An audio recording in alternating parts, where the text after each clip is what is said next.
আসসালামু আলাইকুম ওয়া রাহমাতুল্লাহি ওয়া বারাকাতুহু।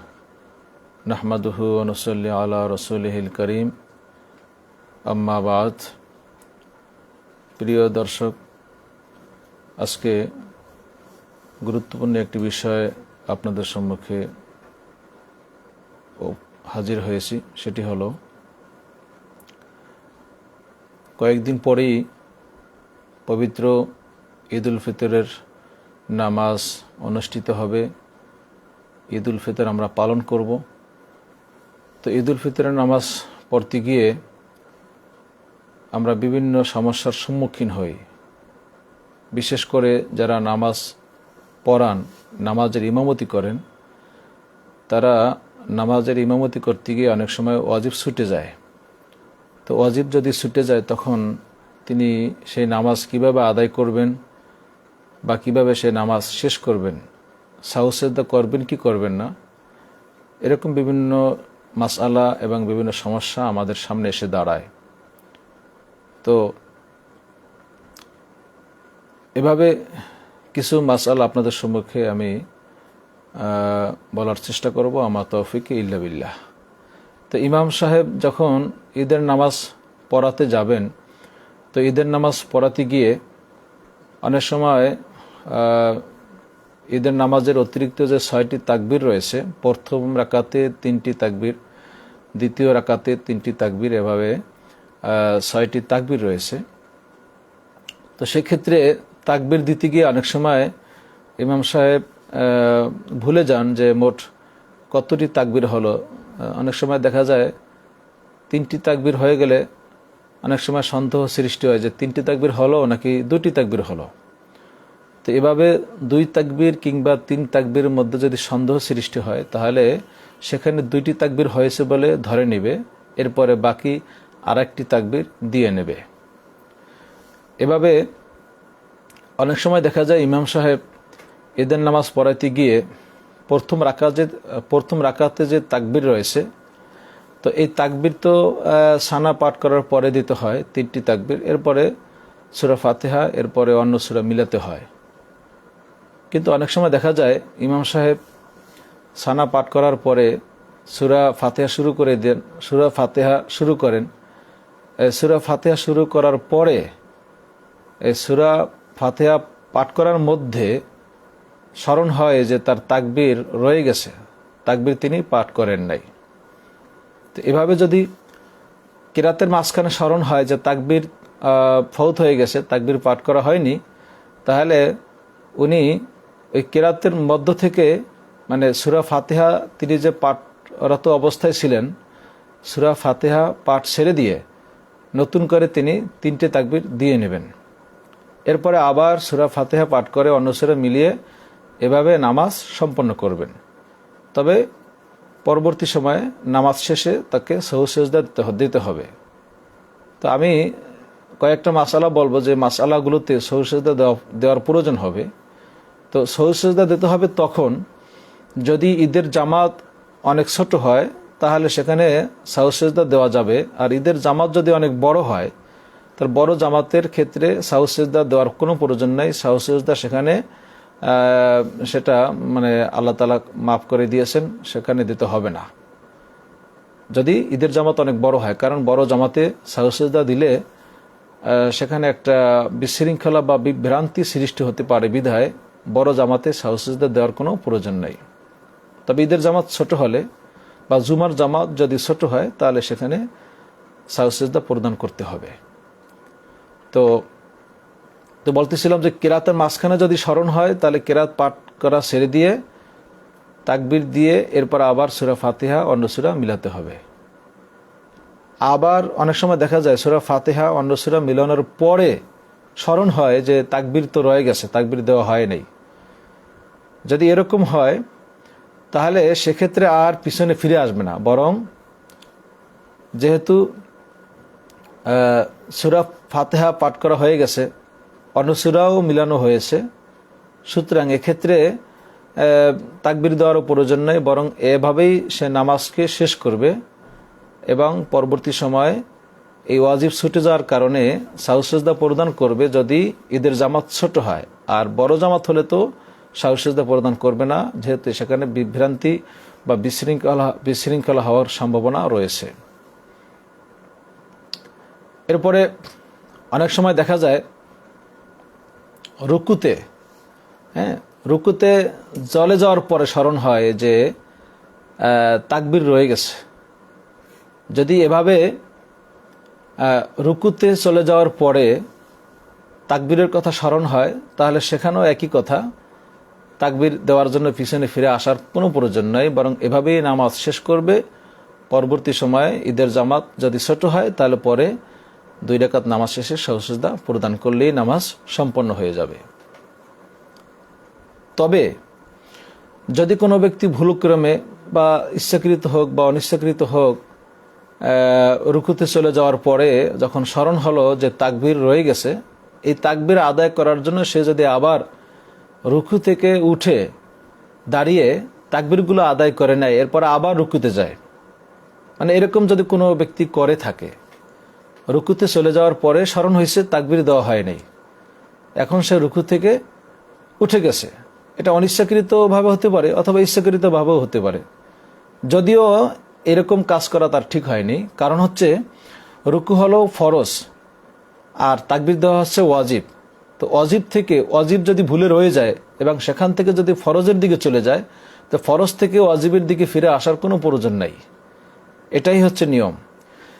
কিন্তু ধরুন তারপরও কেউ এভাবে ফরজ থেকে মানে রুকু থেকে ওয়াজিবের দিকে ফিরে আসছে, মানে তাকবীর আদায় করার জন্য সে দাঁড়াই গেছে, তাহলে এক্ষেত্রে নামাজ তার ফাসেদ হবে না, বিশুদ্ধ মত অনুযায়ী তার নামাজ শুদ্ধ হবে। তবে যেহেতু ফরজ থেকে ওয়াজিবের দিকে ফিরে আসছে বিধায় এখানে নামাজের ভিতরে ত্রুটি হয়েছে, সুতরাং পরিশেষে সাহু সেজদা প্রদান করতে হবে যদি ঈদের জামাত ছোট হয়। বড় জামাত হলে সাহু সেজদা দেওয়ার কোনো প্রয়োজন নাই।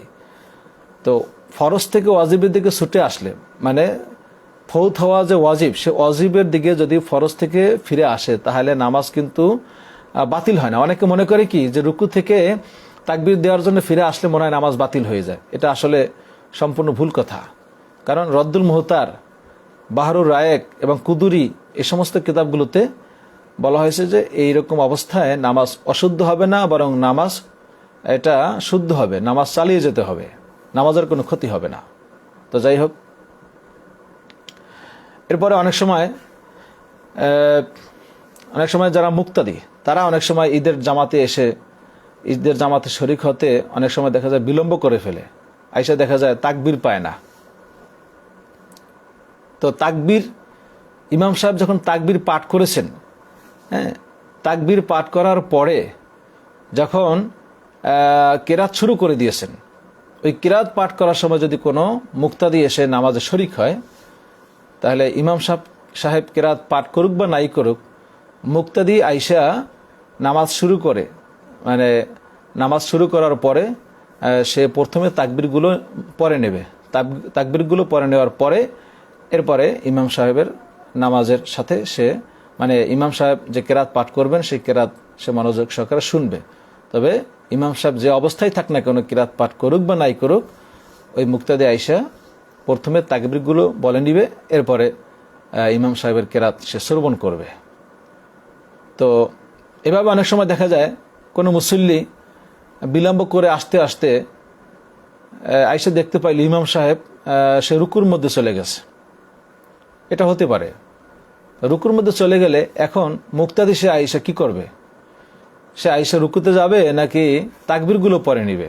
হ্যাঁ, এক্ষেত্রে কথা হচ্ছে ইমাম সাহেব তো রুকুতে চলে গেলেন, মুক্তাদি নতুন করে আইসা যদি সে দাঁড়িয়ে তাকবীরগুলো সে যদি পরে নেয় এবং তার যদি সম্ভাবনা থাকে এরকম যে তাকবীরগুলো পরে এরপরে রুকুতে গেলে ইমাম সাহেবকে রুকুতে পাওয়া যাবে, তাহলে সে দাঁড়িয়ে তাকবীরগুলো পরে নেবে, 3টি তাকবীর সে পরে নেবেন, পরে নেওয়ার পরে এরপর সে রুকুতে চলে যাবে, এরপর রুকুর সে তাসবিহ পাঠ করবে। আর যদি মুক্তাদি মানে যিনি বিলম্ব করে আসলেন তিনি যদি মনে করেন যে এই 3টি তাকবীর যদি পড়তে যায়, 3টি তাকবীর পড়তে গেলে ইমাম সাহেবের রুকু আর সে পাবে না, যে কারণে ওই রাকাত সে মানে না পাওয়ার সম্ভাবনাই বেশি, রুকু পাওয়ার যদি সম্ভাবনা কম থাকে তাহলে উনি দাঁড়িয়ে তাকবীরগুলো না পড়ে বরং রুকুতে গিয়েই তাকবীরগুলো আগে পড়বে। ইমাম সাহেব রুকুতে যেহেতু আছে, উনিও রুকুতে চলে যাবেন। রুকুতে চলে যাওয়ার পরে উনি তাকবীরগুলো আগে পড়ে নেবেন। এরপরে যদি সময় থাকে তাহলে ওই রুকুর তাসবিহও সে পাঠ করতে পারবে। তো এভাবে সে ইমাম সাহেবের নামাজের সাথে শরিক হয়ে যাবে। এরপর অনেক সময় দেখা যায় যে মুসল্লিরা, কোনো মুসল্লি এত বিলম্ব করে আইসা প্রথম রাকাত পায় না। প্রথম রাকাত যদি আইসা না পায় তাহলে দ্বিতীয় রাকাত ইমাম সাহেবের সাথে পাইল, ইমাম সাহেবের সাথে দ্বিতীয় রাকাতের তাকবীরও সে দিল কেরাতের পরে। দ্বিতীয় রাকাতে তাকবীর তো কেরাতের পরে হয়। তো এখন ইমাম সাহেব যখন সালাম ফিরাবেন, সালাম ফিরানোর পরে এই মাজবুক ব্যক্তি তার অবশিষ্ট এক রাকাত নামাজ সে দাঁড়িয়ে আদায় করবে। এক্ষেত্রে প্রথম রাকাত যেহেতু সে পায় নেই, প্রথম রাকাতের তাকবীরগুলো এখন সে যে দ্বিতীয় রাকাত নামাজ আদায় করতেছে, দ্বিতীয় রাকাত মাজবুক হিসেবে, ওই রাকাতের মধ্যে যে তাকবীরগুলো আছে ওই তাকবীরগুলো সে কেরাতের পরেই পাঠ করবে। ইমাম সাহেবের সাথে যে রাকাত পাইল সে রাকাতে যেহেতু তাকবীর কেরাতের পরে হয়েছে, কিন্তু মাজবুক হিসেবে যে এক রাকাত নামাজ আদায় করবেন সেই নামাজের ক্ষেত্রেও তাকবীরগুলো কেরাতের পরেই পাঠ করতে হবে। যদি কোনো ব্যক্তি যদি প্রথম রাকাতের মতো কেরাতের আগেও যদি তাকবীর পাঠ করে তাহলেও তার নামাজ শুদ্ধ হয়ে যাবে, এতে কোনো অসুবিধা নাই। আবার অনেক সময় দেখা যায় মুক্তাদি আইসা দুই রাকাতের এক রাকাতও পায় নাই, ইমাম সাহেবকে আইসা বৈঠক অবস্থায় পেয়েছে। তো বৈঠক অবস্থায় পাইলেও সে জন্য ঈদের নামাজের জামাত পাইলো বলে সেটা ধরা হবে যে সে ঈদের নামাজের জামাত সে পাইছে। তো যাই হোক, এভাবে যখন ইমাম সাহেবকে বৈঠক অবস্থায় পাইবে তাহলে সে ইমাম সাহেবের সালাম ফিরানোর পরে বাকি এখন তার দুই রাকাত যে নামাজ আদায় করতে হবে, এটা স্বাভাবিকভাবে দুই রাকাত নামাজ যেভাবে পড়া হয় ঠিক সেভাবেই সে দুই রাকাত নামাজ মাজবুক হিসেবে আদায় করবে, এতে কোনো অসুবিধা নাই। তো ঈদের নামাজ এটা কাদের উপরে ফরজ? জুমা, যে সমস্ত মানুষের উপরে জুমার নামাজ ফরজ তাদের উপরে ঈদের নামাজও ফরজ। ঈদের নামাজ পড়ার জন্য ব্যক্তি সুস্থ হওয়া প্রয়োজন, এটা শর্ত। অসুস্থ ব্যক্তি এমন অসুস্থ ব্যক্তি যে ঈদগাহ পর্যন্ত যাইতে সক্ষম নয়, এমন ব্যক্তির উপর ঈদের নামাজ ওয়াজিব নয়। এরপরে মুসাফির যারা, তাদের উপরও ঈদের নামাজ ওয়াজিব নয়। তবে মুসাফির হিসেবে যদি সে ঈদের নামাজ আদায় করে এতে কোনো অসুবিধা নাই, নামাজ তার হয়ে যাবে। এরপরে যারা জিলহজ মাসে হজ আদায় করতে যান, তো হাজী সাহেবগণ যখন হজ আদায় করতে মক্কা শরীফে চলে যান তখন তাদের উপরে যে ঈদুল আজহার নামাজ, এই ঈদুল আজহার যে নামাজ রয়েছে এই নামাজের বিধান তাদের উপরে থাকে না। হাজী সাহেবগণের উপরে ঈদের আজহার নামাজের কোনো বিধান নেই। তো যাই হোক, এভাবে ঈদের নামাজ, ঈদুল আজহার নামাজ যখন কোনো ব্যক্তি আদায় করবে সেক্ষেত্রে একটু তাড়াতাড়ি আদায় করা এটা উত্তম, যেহেতু ঈদুল আজহার ক্ষেত্রে কোরবানি দেওয়ার বিষয় থাকে, পশু জবাই করার বিষয় থাকে। ঈদুল ফিতরের নামাজ এটাও তাড়াতাড়ি পড়া ভালো, তো একটু সামান্য দেরি হলে সমস্যা নাই, কিন্তু ঈদুল আজহার নামাজ যেন দেরি মোটেও না হয়, কারণ ঈদুল আজহার নামাজের পরে মোমেন মুসলমান তারা আল্লাহ পাকের নামে পশু কোরবানি করে থাকেন, অনেক ব্যস্ততা তাদের রয়েছে, বিধায় ঈদুল আজহার নামাজ একটু তাড়াতাড়ি পড়তে হবে। এরপরে ঈদের নামাজ এটি ঈদগাহে পড়া সুন্নাত। যদি ওজোর থাকে তার মসজিদেও এই নামাজ পড়া যায়, আর ওজোর না থাকলেও এরপরও যদি কেউ মসজিদে ঈদের নামাজ আদায় করে তাহলেও ঈদের নামাজ আদায় হয়ে যাবে, তবে এটা সুন্নাত নয়, এটা সুন্নতের খেলাফ। ঈদগাহ থাকলে নির্ধারিত ঈদগাহেই নামাজ পড়া উত্তম।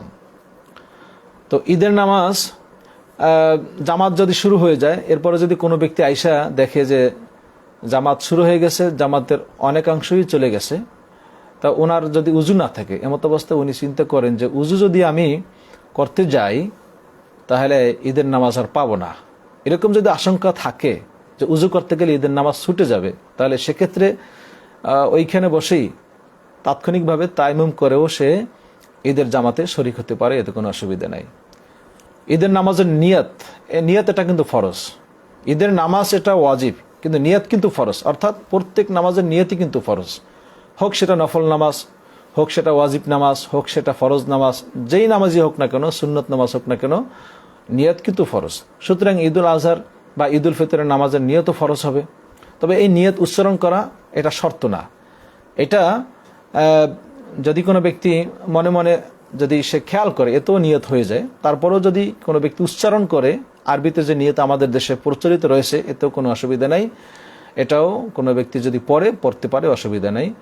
বরং আরবিতে এভাবে নির্দিষ্ট করে কোনো নিয়ত যদি কেউ পাঠ করে, হ্যাঁ, মুখে উচ্চারণ করে, এটা মুস্তাহসান, এটা আসলে কোনো অসুবিধা নয়। অনেকে এটাকে আমাদের সমাজে বেদাত বলে বিভিন্ন রকম তস্য তাসিল করে থাকে। আসলে এটা বেদাতের কিছুই নয়, বরং যদি কোনো ব্যক্তি মুখে উচ্চারণ করে সেটাও ভালো। তো ঈদের নামাজের খুতবা রয়েছে, খুতবা সুন্নাত। আর জুমার নামাজের খুতবা এটা ওয়াজিব। জুমার নামাজের খুতবা হয় নামাজের আগে, আর ঈদের নামাজের খুতবা হয় নামাজের পরে। তবে ঈদের নামাজের যে খুতবা, এই খুতবা কিন্তু শ্রবণ করা মুসল্লিদের উপরে আবশ্যক, ওয়াজিব।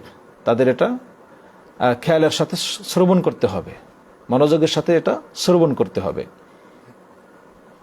ঈদের নামাজ যদি কোনো ব্যক্তি ছুটে যায়, তাহলে এই নামাজের কোনো কাজা নেই, কাজা আদায় করতে হবে না।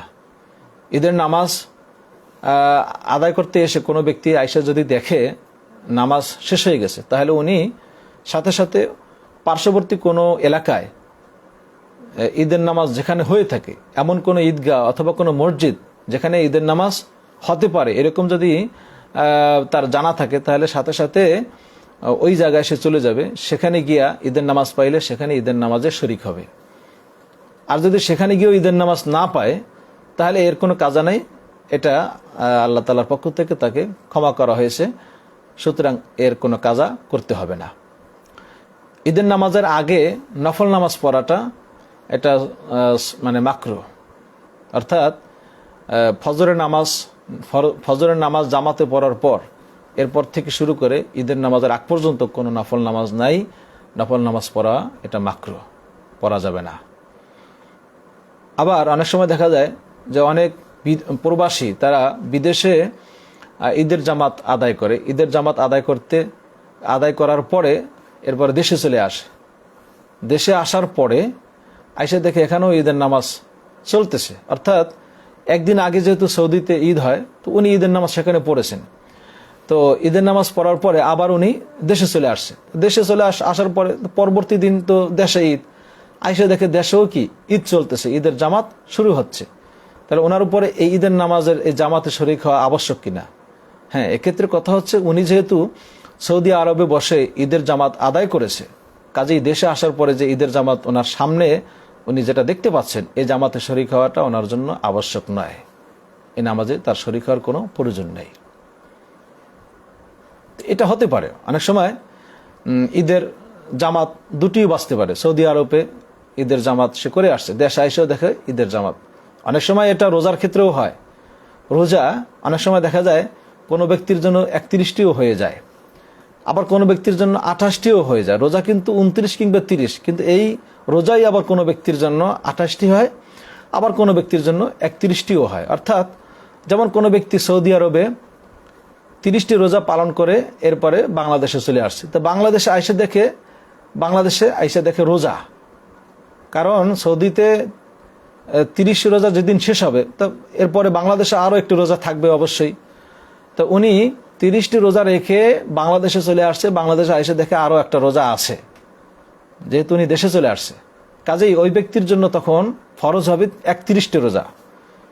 যদিও আমরা জানি রোজা 29টি কিংবা 30টি হয়, কিন্তু এই ব্যক্তির জন্য এই অবস্থায় ওনার রোজা হবে 31টা। ওনার উপর 31টা রোজা রাখাই ফরজ হবে। উনি আইসা একথা বললে হবে না যে আমি তো 30টি রোজা রেখে আসছি, কাজে আমি এখন বাংলাদেশে আইসা রোজা রাখবো না, এটা বলার কোনো সুযোগ নেই। কারণ উনি এখনো রমজান মাসের মধ্যেই আছে, যেহেতু দেশে চলে আসছে, দেশে যেহেতু রমজান মাস চলছে, উনিও রমজান মাসের মধ্যেই আছে। কাজেই রমজান মাস যতক্ষণ পর্যন্ত থাকবে ততক্ষণ পর্যন্ত রোজাও ফরজ থাকবে। সুতরাং ওই ব্যক্তির উপরে 31টা রোজা রাখাই ফরজ হবে। অনেক সময় দেখা যায় রোজা 28টিও হয়ে যায় কোনো ব্যক্তির জন্য। সেটা আবার কিভাবে হয়? সেটা হয় এরকম যে কোনো ব্যক্তি 28টি রোজা রেখে বাংলাদেশ থেকে সৌদি আরব রওনা দিয়েছে। তো বাংলাদেশ থেকে সৌদি আরব রওনা দেওয়ার পর সৌদি আরব গিয়ে দেখতে পাইতেছে সেখানে সবাই ঈদের নামাজ আদায় করতেছে, অর্থাৎ উনি যেই সময় গিয়ে সৌদি আরবে পৌঁছেছে সেই সময় সৌদি আরবে রোজা শেষ হয়ে সেখানে ঈদের জামাত শুরু হচ্ছে। অথচ এই ব্যক্তি বাংলাদেশ থেকে রোজা রেখে আসছে কয়টি? 28টি রোজা রেখে আসছে। তাহলে এই ব্যক্তির জন্য এখন আর 29টি রোজা রাখা বা 30টি রোজা রাখার কোনো সুযোগ নেই। উনি যদি মনে করে রোজা তো 29টি হবে অথবা 30টি হবে, তা আমি তো রাখলাম 28টি, তাহলে আমার তো আর একটা রাখা দরকার। উনি যদি সৌদি আরবে গিয়া উনি যদি সেই রোজা 29টি পূর্ণ করার জন্য আর একটা রোজা রাখার চেষ্টা করে, তাহলে ওনার জন্য সেটা জায়েজ হবে না। কারণ উনি সৌদি আরবে গিয়ে কি দেখতে পাইছেন? সেখানে দেখতে পাইছেন ঈদের দিন। তো ঈদের দিন তো রোজা রাখা হারাম, কাজেই সেই দিন রোজা রাখা কোনো ক্রমে জায়েজ হবে না।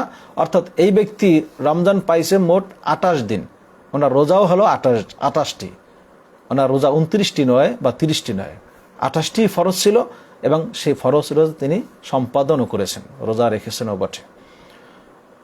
তো যাই হোক, আরেকটি ব্যাপার গুরুত্বপূর্ণ বিষয়, সেটা হলো যে ঈদের নামাজের জামাতে মহিলারা অংশগ্রহণ করতে পারবে কিনা।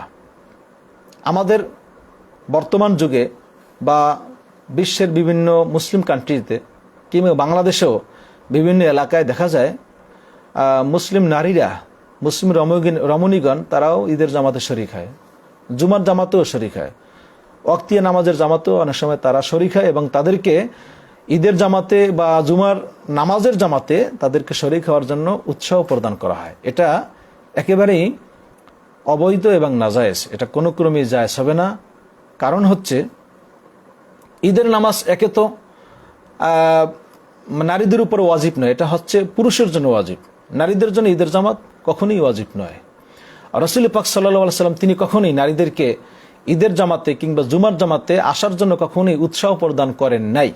যদিও নবী করিম সাল্লাল্লাহু আলাইহি ওয়াসাল্লামের যুগে নারীরা ঈদের জামাতে শরিক হতো, জুমার জামাতে শরিক হতো, কিন্তু কখনোই তিনি উৎসাহ প্রদান করেন নাই। হযরত আব্দুল্লাহ ইবনে ওমর রাদিয়াল্লাহু তাআলা আনহু তিনি মহিলাদেরকে ঈদের জামাতে শরিক হওয়ার জন্য বা জুমার জামাতে শরিক হওয়ার জন্য কখনোই নারীদেরকে বের করে দিতেন না, তাদেরকে ঘর থেকে বের করতেন না এবং তাদেরকে নিষেধ করতেন। আন্নাহু কানা লা ইয়াখরুজু নিসাআহু ফিল ঈদাইনে, অর্থাৎ হযরত আব্দুল্লাহ ইবনে ওমর রাদিয়াল্লাহু তাআলা আনহু নারীদেরকে কখনোই ঈদের জামাতে শরিক হওয়ার জন্য বের করতেন না। হযরত ইব্রাহিম নাখাই রাহমাতুল্লাহ আলাইহি তিনিও ফতোয়া দিয়েছেন, ইকরাহু খুরুজুন নিসাএ ফিল ঈদাইন, নারীদের ক্ষেত্রে ঈদের জামাতে শরিক হওয়াটা মাকরুহে তাহরিমি, তিনি এটাকে মাকরুহে তাহরিমি বলে আখ্যা দিয়েছেন, সাব্যস্ত করেছেন। হযরত উম্মে হুমায়েদ রাদিয়াল্লাহু তাআলা আনহা এক নারী সাহাবী রাসূল পাক সাল্লাল্লাহু আলাইহি ওয়াসাল্লামের কাছে এসে আরজ করলেন, ইয়া রাসূলুল্লাহ, পুরুষরা আপনার পিছনে জামাতে নামাজের শরিক হয়, আপনার পিছনে তারা ইক্তেদা করে, ফজিলত হাসিল করে, আমরা নারীরা সেটা পারি না, আমরাও আপনার পিছনে নামাজ পড়তে চাই। তো রাসূল পাক সাল্লাল্লাহু আলাইহি ওয়াসাল্লাম তখন উম্মে হুমায়েদ রাদিয়াল্লাহু তাআলা আনহাকে জবাব দিয়ে বলেছেন, হে উম্মে হুমায়েদ, আমি বুঝতে পেরেছি যে তুমি আমার পিছনে নামাজ আদায় করতে চাও, তবে তুমি শুনে রাখো, আমার পিছনে নামাজ পড়ার চাইতে মসজিদে এসে মুসলিম রমণীদের নামাজ পড়ার চাইতে তারা যদি তাদের বাড়িতে নামাজ পড়ে এটা উত্তম হবে, এবং বাড়িতে নামাজ পড়ার চাইতে তুমি তোমার ঘরে যদি নামাজ পড়ো, তোমার ঘরে নামাজ পড়া তোমার বাড়িতে নামাজ পড়ার চাইতে অনেক উত্তম সাব্যস্ত হবে। শুধু তাই নয়, তোমার ঘরে নামাজ পড়ার চাইতে তোমার ঘরের ভিতরে যে নির্ধারিত একটা যে গোপন রুম থাকে, নির্ধারিত যে গোপন রুম আছে, সে গোপন রুমের ভিতরে নামাজ পড়া সবচাইতে উত্তম সাব্যস্ত হবে। তাহলে বোঝা গেল রাসূল পাক সাল্লাল্লাহু আলাইহি ওয়াসাল্লাম তিনি এই হাদিস থেকে তিনি বলতে চেয়েছেন যে নারীরা যদি মসজিদে না গিয়ে রাসূল পাক সাল্লাল্লাহু আলাইহি ওয়াসাল্লামের পিছনে না দাঁড়িয়ে তারা যদি ঘরে বসে নির্দিষ্ট প্রকোষ্ঠে যদি নামাজ পড়ে, এতে তারা মসজিদে নামাজ পড়ার চাইতেও অনেক বেশি সওয়াব লাভ করতে পারবে, যেটা রাসূল পাক সাল্লাল্লাহু আলাইহি ওয়াসাল্লামের বক্তব্য থেকে, ভাষা বা বক্তব্য থেকে আমরা সেটা বুঝতে পেরেছি। রাসূল পাক সাল্লাল্লাহু আলাইহি ওয়াসাল্লাম তিনি নারীদের যদি মসজিদে এসে নামাজ পড়া যদি অনেক সওয়াবের ব্যাপার হতো, তাহলে রাসূল পাক সাল্লাল্লাহু আলাইহি ওয়াসাল্লাম উম্মে হুমায়ত রাদিয়াল্লাহু তাআলা আনহাকে বারণ করতেন না। তিনি বলতেন না যে তোমার নামাজ ঘরে পড়া উত্তম, তোমার নামাজ গোপন রুমে পড়া উত্তম, এটা নবীজি বলতেন না। নবীজি তখন তাকে অনুমতি দিতেন। কিন্তু রাসূল পাক সাল্লাল্লাহু আলাইহি ওয়াসাল্লামের কথার দ্বারা বোঝা যায় তিনি ওই মহিলাকে কোনো অনুমতি দেন নাই, যে কারণে উম্মে হুমায়ত রাদিয়াল্লাহু তাআলা আনহা তিনি মরণ পর্যন্ত ঘরের নির্ধারিত প্রকোষ্ঠে গোপন রুমে তিনি তার মরণ পর্যন্ত নামাজ আদায় করেছেন। এবং একটা রুমকে তিনি নির্ধারিত করে নিয়েছেন নামাজ পড়ার জন্য, একেবারে গোপন একটা রুম, মরণ পর্যন্ত তিনি সেখানেই নামাজ পড়েছেন। মুসনাদ আহমদ শরীফের হাদিস। তো যাই হোক, তো ইমাম তহাবী রহমতুল্লাহ আলাই তিনি এই যে রাসূল পাক সাল্লাল্লাহু আলাইহি ওয়াসাল্লামের জমানায় যে নারীরা জামাতে এসে নামাজ পড়তো, ইমাম তহাবী রহমতুল্লাহ আলাই তিনি জবাব দিয়েছেন এটা কেন পড়তো। এর কারণ হচ্ছে যাতে করে কাফেরদেরকে দেখানো যায় মুসলিমদের সংখ্যা অনেক বেশি, কারণ ওই সময় তো মুসলিমদের সংখ্যা অনেক কম ছিল। তা নারীরা যদি জামাতে না আসে তাহলে তো মুসলিমদের সংখ্যা আরও কমে যাবে। কাফেরদের মনে ভীতি সৃষ্টি করার জন্য এবং কাফেররা যেন বুঝতে পারে মুসলমানদের সংখ্যা অনেক বেশি, এজন্য রাসূল পাক সাল্লাল্লাহু আলাইহি ওয়াসাল্লাম ওই সময় নারীদেরকে বারণ করেননি, তাদেরকে অনুমতি দিয়েছেন। কিন্তু কখনই তিনি উৎসাহ প্রদান করেন নাই, জামাতে আসার জন্য উৎসাহ প্রদান করেন নাই। হযরত বদরুদ্দিন আইনি রহমতুল্লাহ আলাই তিনি বলেছেন যে সেই যুগে রাসূল পাক সাল্লাল্লাহু আলাইহি ওয়াসাল্লাম নারীদেরকে জামাতে আসার অনুমতি তিনি উৎসাহ তো প্রদান কখনোই করেন, এবং অনুমতি দিয়েছেন। তারা যখন নামাজে আসতে চেয়েছে তখন তিনি অনুমতি দিয়েছেন। যে এই অনুমতিটা বা কেন দিলেন, ইমাম আইনি রহমতুল্লাহ আলাই বলেছেন এই অনুমতি দেওয়ার ক্ষেত্রে দেওয়ার পিছনে যে কারণ সেটা হলো ওই সময় নারী ফিতনা ছিল না। রাসূল পাক সাল্লাল্লাহু আলাইহি ওয়াসাল্লামের যুগটা ছিল অত্যন্ত সোনালী যুগ, ওই সময় নারী ফিতনা বলতে মোটেই ছিল না, যে কারণে রাসূল পাক সাল্লাল্লাহু আলাইহি ওয়াসাল্লাম অনুমতি দিয়েছিলেন যে তারা আয়েশা জামাতে শরীক হতে পারবে। তো বর্তমান যুগ তো নারী ফিতনা থেকে মুক্ত নয়, বরং আজ থেকে 1500 বছর আগে নারী ফিতনা রাসূল পাক সাল্লাল্লাহু আলাইহি ওয়াসাল্লামের যুগে ছিল না, কিন্তু ক্রমান্বয়ে সেই নারীদের ফিতনাটা আস্তে আস্তে বাড়তে বাড়তে এখন বর্তমান যুগে সবচেয়ে বেশি নারী ফিতনা বিদ্যমান রয়েছে। কাজেই এই যুগে নারীদেরকে জামাতে আসার ক্ষেত্রে যারা উৎসাহ প্রদান করে এটা আসলে সম্পূর্ণ অযৌক্তিক কথা। যারা এটা এই সমস্ত কাজগুলো যারা করে থাকে তারা মূলত সমাজে নারী ফিতনার বীজ বপন করতেছে। তাদের থেকে আমাদের অনেক হুঁশিয়ার থাকতে হবে, সাবধান থাকতে হবে, যেন তারা এই সমস্ত কাজগুলি সমাজে বাস্তবায়ন করতে না পারে। হযরত ওমর ফারুক রাদিয়াল্লাহু তাআলা আনহু দেখেন, তিনি একজন ইসলামের দ্বিতীয় খলিফা, তাদের চেয়েও কি আমাদের বর্তমান যুগের মানুষরা বেশি বোঝে? হযরত ওমর ফারুক রাদিয়াল্লাহু তাআলা আনহু তিনি তার যুগে নারীদেরকে মসজিদে আসতে একেবারেই বারণ করে দিয়েছেন, নিষেধ করে দিয়েছেন যে না, তোমাদের আর মসজিদে আসার দরকার নাই। কারণ রাসূল পাক সাল্লাল্লাহু আলাইহি ওয়াসাল্লামের যুগে যে অবস্থা ছিল এখন আর বর্তমানে সেই অবস্থা নাই, কাজেই তোমাদের মসজিদে আসার কোনো দরকার নেই। তখন কতিপয় মহিলা আয়েশা রাদিয়াল্লাহু তাআলা আনহার কাছে গিয়ে অভিযোগ পেশ করলেন, হে আয়েশা, হে উম্মুল মুমিনিন আয়েশা রাদিয়াল্লাহু তাআলা আনহা, আমাদেরকে হযরত ওমর ফারুক রাদিয়াল্লাহু তাআলা আনহু তিনি আমাদেরকে মসজিদে আসতে বারণ করেন, ঈদগাহে আসতে বারণ করেন, নিষেধ করেন, অথচ আমরা ঈদগাহে আসতে চাই, নামাজ পড়তে চাই, জামাতের সাথে নামাজ পড়তে চাই।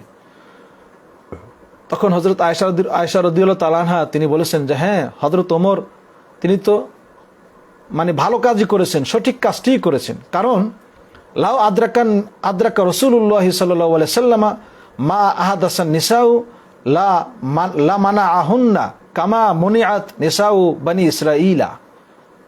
আয়েশা রাদিয়াল্লাহু তাআলা আনহা তিনি বলে দিলেন যে রাসূল পাক সাল্লাল্লাহু আলাইহি ওয়াসাল্লাম তিনি যদি জানতেন বর্তমান যুগে নারীদের অবস্থা, নারী ফিতনার বিষয়টা তিনি যদি জানতে পারতেন, বুঝতে পারতেন, তাহলে তিনি যদি জীবিত থাকতেন তাহলে তিনি নারীদেরকে নিষেধ করে যেতেন। হযরত ওমর ফারুক যেভাবে নিষেধ করেছেন, রাসূল পাক সাল্লাল্লাহু আলাইহি ওয়াসাল্লাম তিনিও নারীদেরকে নিষেধ করে যেতেন, যেভাবে নিষেধ করা হয়েছিল বনু ইসরাইল সম্প্রদায়ের নারীদেরকে ঈদগাহে আসতে বারণ করা হয়েছিল ফিতনার কারণে।